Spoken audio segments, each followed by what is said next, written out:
Hey guys, today's video is how to deal with the female covert narcissist push-pull game. Guys, this is a actual kind of a serious video because this is kind of going to men's mental health. Um, when it comes to dating these female covert narcissists, and I'm trying not to joke around about it because this is an actual serious video that is meant for you men out there that are trying to date these covert narcissists. The biggest thing, guys, is I'd learn about covert narcissism, and so you can kind of understand it. Basically, overt and covert narcissism is under the same umbrella as narcissistic personality disorder, which is a cluster B personality, and the same family as borderline personality disorder. With borderline personality disorder, you see a lot of push-pull behavior, a lot of push-pull behavior. And I think that's probably why it's in the same cluster, cluster B. Narcissistic personality disorder is a cluster B as well. So they're kind of similar to each other, right? Similar, not the same, but similar. Some of the same behaviors. You know what I'm saying? And I think everybody out there has a little bit of narcissism. Having a little bit of narcissism can be a healthy thing. I mean, who doesn't walk into a room and say, "How does this benefit me?" That can be a small amount of narcissism, right? Everybody has that. So there can be positives to being a narcissistic individual. Like, for example, if I considered myself narcissistic, maybe being a confident person, maybe that's a positive thing about someone that might be narcissistic. Maybe they're confident. Maybe they're the guys that have the overt. That's more the confident style, right? The overt, more the in your face narcissism. But I see being a confident narcissist, I see that as a good thing. So do you see how narcissism isn't all bad, guys? It's only really bad, guys, if your behavior is causing harm to other people, whether you want it to or whether you don't want it to. I mean, take behavior for example. I don't know how many times I've been like at work or something and wanted to go off the deep end, punch something or flip out and leave or something like that. It's all about like coping skills these days, guys. You know, just because I'm mad, does it give me the right to punch something in I work at a restaurant. Does it give me the right to punch something in the restaurant where I might scare somebody, scare a child, or scare another person? So just because I'm having a bad day doesn't give me the right to upset other people. And I think that that's, as a society, we can learn from that. You know what I mean? Like, if you wake up tomorrow and you have a bad day, don't make it everybody else's problem. You know what I mean? Just try to cope with that. Talk to your friends. I say reach out to a friend. If you're having a really bad day, reach out to a friend. That's what friends are for, right? Sometimes, I mean, your friend might talk you out of something really, really horrible, right? So don't underestimate the power of a friend. I remember one day at work, this was like 3 or 4 years ago, I was having a rough day at work. Man, that day I was suicidal. And one of my coworkers, who was also one of my buddies, was able to talk to me and really help me a lot. You know what I mean? Really help me feel better. So never underestimate the power of being a good friend, guys. But going back to the overt, covert narcissism, and there's other different subtypes of narcissism, but all under the same blanket of narcissistic personality disorder. Basically, guys, so you're going to see a little bit of the same behaviors, not the same, but some of the same types of symptoms, like the push pull cycle. The problem with trying to love these girls, these covert narcissist females, trying to date them. Let's say you just started dating them. They're definitely prone to the push pull behavior. They're also prone to ghosting behavior. Covert female narcissists are famous for just ghosting people, whether it's friends, family, whatever. People that they're dating, sometimes they'll just ghost. Let's say they go out on a date with someone, they may just ghost the person. Whereas, a mentally healthy person might talk about things, but the covert narcissist, you're not going to get any explanation as to what happened or why things went the way they did. They're just going to ghost you. They're not going to talk about things.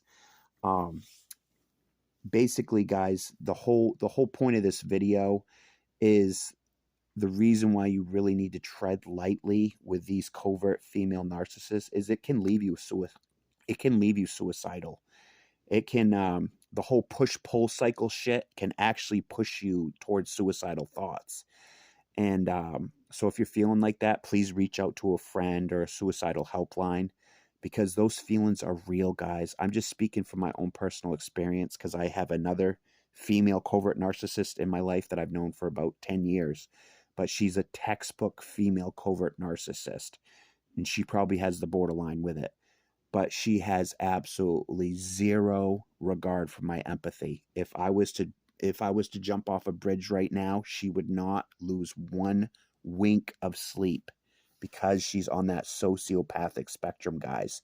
She has no regard for my feelings at all. If I bawled my eyes out all night, she'd probably laugh about it because she's a sociopath. Um, so that's what you're going to be dealing with partially with some of these covert narcissism, especially if you throw in sociopathy, which isn't every case, but you're going to get that occasional sociopathic narcissist. And that's where things get really ugly. But anyway, guys, the whole point of this video is to let you men know that, if you're dating somebody and they're pushing you away, don't take it personally. It's probably more than likely something they're feeling. They're feeling that enmeshment trigger. They're feeling like, Jesus, this guy's my boyfriend now. My last boyfriend beat me up, so now I'm nervous. I got to push this guy away. Let's say their last relationship was a domestic violence relationship. They may push you away out of fear that you might hurt them someday. That can be domestic violence fears, right? So try to cut your partner some slack. Maybe she's having a PTSD reaction to dating you. Maybe she's having major anxiety about, her last boyfriend beat her up and she's scared about having a boyfriend now. Try to approach all these mental illnesses with love, especially if you're a friend.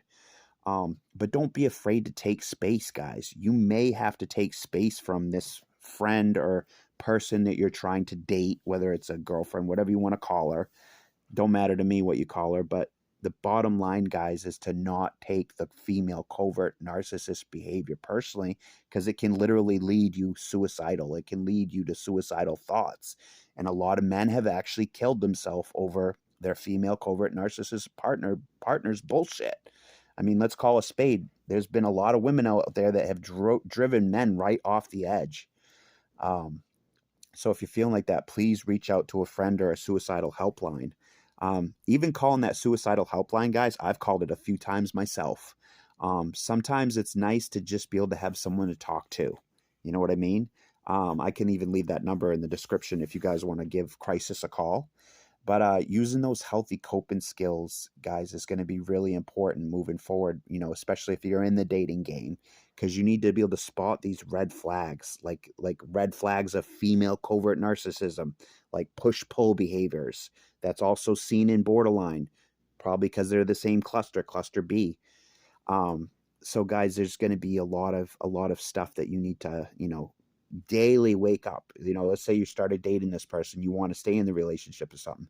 Remind yourself daily, I won't take her behavior personally.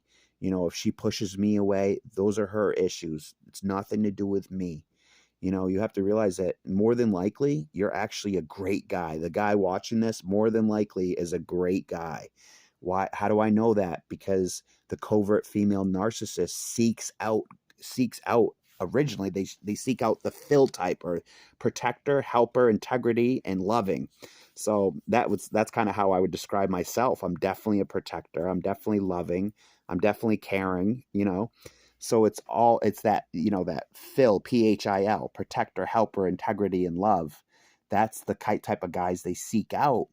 But also it's weird too, because they also seek out abusers. Like a lot of the men in their life are abusers. That's why a lot of these covert narcissists, sometimes they need protection, PFAs, because their behavior makes their partner, usually it can set the partner off. Like, for example, a female covert narcissist is very lacking in empathy, so she's going to do fucked up shit. Like, let's say you started dating this person, she's the girl that's going to be on a date with another guy when you're at work. So don't get super attached to this woman until you really know you can let your guard down. I would put her in the friend zone. That's what I would do. I would put this female covert narcissist in the friend zone until you know that you can get your heart involved. because they are prone to that push-pull cycle. And I don't want to see you guys suicidal thoughts or suicidal or upset. Um, it's just life's too short to be upset. And then furthermore, how do you handle this situation? Um, I'd recommend to you guys that you may need to take space from this person. I have somebody in my life right now I actually do care about, but I've had to block them out of my life temporarily. Why is that? Because some of this person's behaviors was making me suicidal, making my thoughts suicidal. So, if you're dating a person and they're making you suicidal, then you definitely need to take space from that person. You may need to block that person. You may need to tell them that you can't see them anymore. As hard as it is, guys, if these women are making you suicidal, then you're going to have to cut ties with that person. You're too good of a guy. You're too good of a guy to allow yourself to be harmed. So if you're feeling upset, please call the crisis line. I've called them myself before, and you never know. You may get a chick on the crisis line that cheers you up. You know what I mean? Um, Remember to approach all these mental illnesses, with compassion and with love, especially if you're a friend. Why not be a loving friend? Just keep in mind, guys, like I said, you may need to block this person to keep your mental health good. I did that today. I had to block someone out of my life temporarily because they're making me suicidal. They're making my thoughts suicidal. So I have to take space from this person. All right, guys, until next time, please subscribe, like this video, and subscribe if you haven't. Thank you so much for tuning in, guys. Until next one, thank you so much. Bye.